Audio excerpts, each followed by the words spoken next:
Okay, so welcome to our Royal Chundu Homeschool lesson.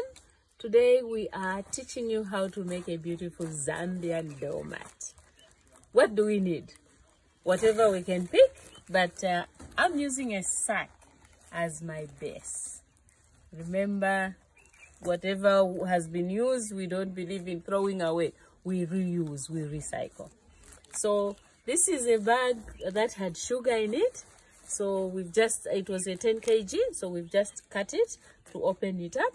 And then after that, the chitenge, whatever has been left over, whatever has been reused and then we can't use anymore, we just need to cut the little pieces like that. That's about 12 to 15 centimeters. And then after that, I will come to my sack and then I will start the process. So what you need to do is you just need to make a hole. You pull the sack through and then I will do the other hole, which would be very close, and then put the material there.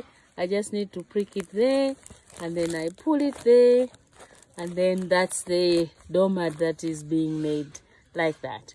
So when this whole thing is filled, obviously sometimes the fabrics are not even, so what we'll do is we will cut so that everything is nice and neat. So when is the time that women sit like we are sitting to do this?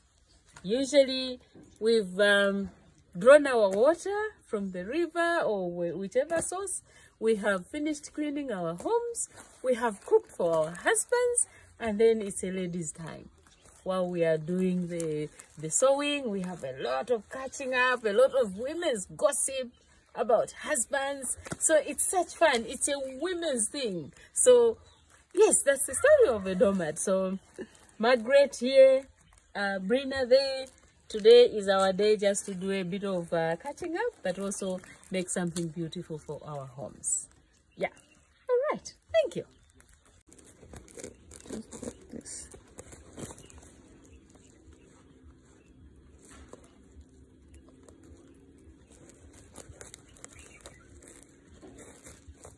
Pull.